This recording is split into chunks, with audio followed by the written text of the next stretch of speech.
life simulator games are more popular than ever, so I guess it's not too surprising that Disney wanted a slice of their own.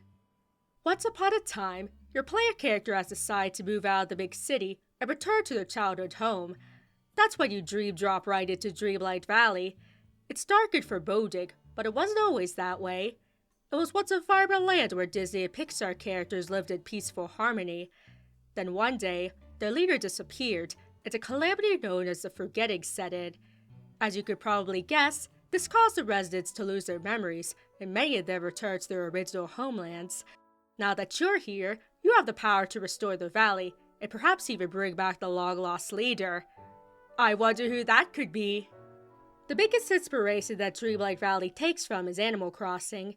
You have your own house that you can decorate to your liking, as well as a whole town that can be customized, all with furniture and decor that can be crafted or built. As you progress through the game, you'll have more residents move in, who all have their own unique homes. You'll also be able to unlock new biomes, which will give you access to new materials. The graphics are cheery and colorful, as one would probably expect from a Disney game, and there's a ton of variety with its customization. Not only are there lots of ways to decorate your home and valley, but there's also a plethora of options to dress up your character. The music is also great, and is filled with new arrangements of well-known Disney songs. The Disney residents aren't just there for fan service, though.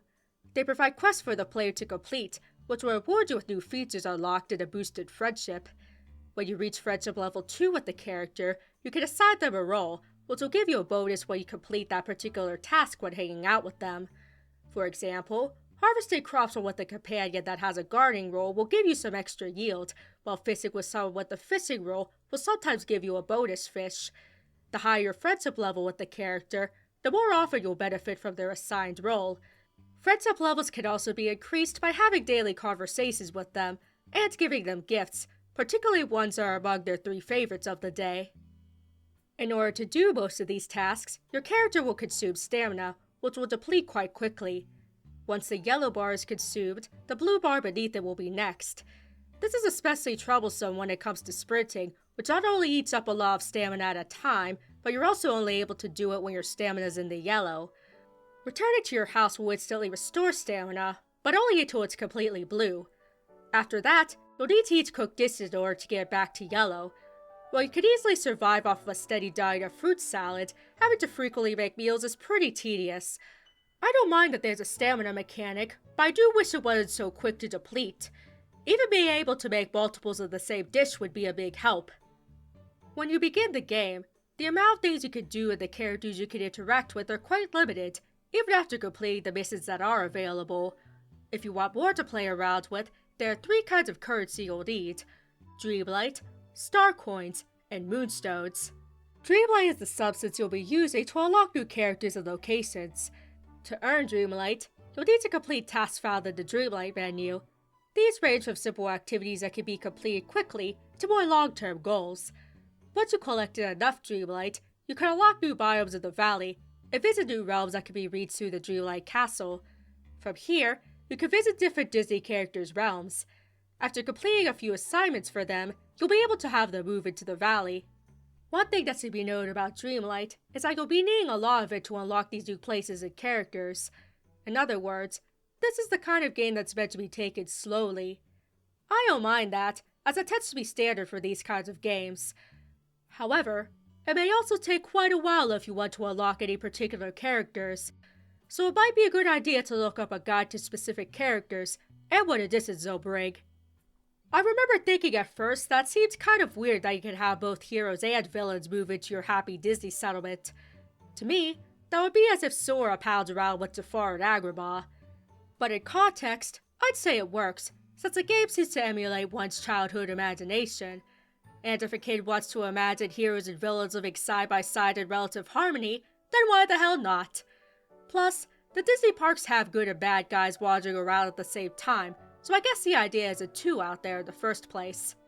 In fact, if anything, I'm kind of glad that the villains' personalities remain largely unchanged, even if they are more affable than they are in their source material. If you're sassy to them, then they'll sass you right back. And villager sass is something that people have been complaining about being missing from Animal Crossing since New Leaf. If I had to guess, It might be because people are afraid of kids imitating the more rude characters in real life. But if that's the case, I don't really agree with that. I think by the time a kid is old enough to play the game, aka when they're old enough to have basic reading capabilities, they're old enough to know not to be rude to people just because they saw one in a video game. Star coins are basically your bells from Animal Crossing. They're used to buy items, as well as upgrade buildings. Also, Scrooge has instant upgrades, so take that, Tom Nook! The fastest way to earn star coins is by selling various objects at one of Goofy's stalls, such as fish or gemstones. While the cost of upgrades and items can add up quickly, it's also not too hard to rake in a good amount of coins. Finally, we have moonstones, which are used for microtransactions. Yes, this game has microtransactions, but bear with me for a bit. There's a premium shop where items rotate weekly where you can spend your moonstones, and with this being a live service game, there are also seasonal events called Star Paths, where you can unlock exclusive items. Some of these can be earned by completing in-game tasks, but others require moonstones. I definitely understand feeling iffy in regards to this.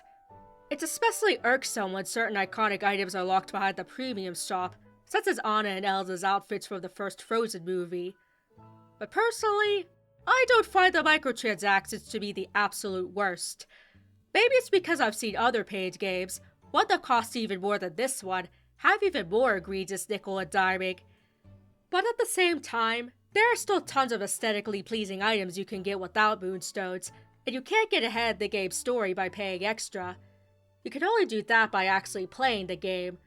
Not only that, but there have been a lot of characters that have been added for free through updates.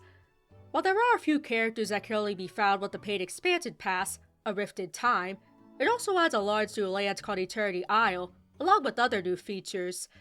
And even with the release of the expansion pass, there have still been free updates and characters since then, the most recent being Mulan and Mushu. After a dozen or so hours of playing Dreamlight Valley, I found myself enjoying it a lot more than I anticipated. Not that I thought the game would be bad per se, but I expected a pretty basic Animal Crossing clone with a Disney coat of paint. But I've been having a lot of fun gradually progressing through the game and adding more to the valley. Something that I particularly like about the game is how it actually takes full advantage of the idea of a bunch of Disney characters living together. Not only will characters mention each other in conversations, but you can also catch them talking to each other if they happen to cross paths. In other words, it's the kind of stuff that I would have liked to have seen more of in Kingdom Hearts 3. Here's hoping that this game might get Disney to ease up on their restrictions for Square Enix. Speaking of which, I'd love to have some Kingdom Hearts content in the game. I don't know how likely that would be, but I think that would be pretty neat. One important thing I should mention though, is some performance issues people have reported. I played the PS5 version, and so far, I only came across one very small glitch that was easily remedied by exiting and re-entering the game. However, I've also read about various problems people have had on other platforms, some of which make the game nearly unplayable, so your mileage may vary. Other than that, I still very much understand people's apprehensions regarding the microtransactions, even if it is only for cosmetics, and time will only tell how the general monetization model goes from here. But despite that, you still get a whole lot of bang for your buck at $40 for the base game, and it looks like there'll be even more free content for the foreseeable future. If you enjoy these kind of life sim games, and have even just a small interest in Disney, then you'll almost certainly enjoy Dreamlight Valley. Thanks so much for watching. If you enjoyed the video, be sure to click like, and subscribe if you want to see more.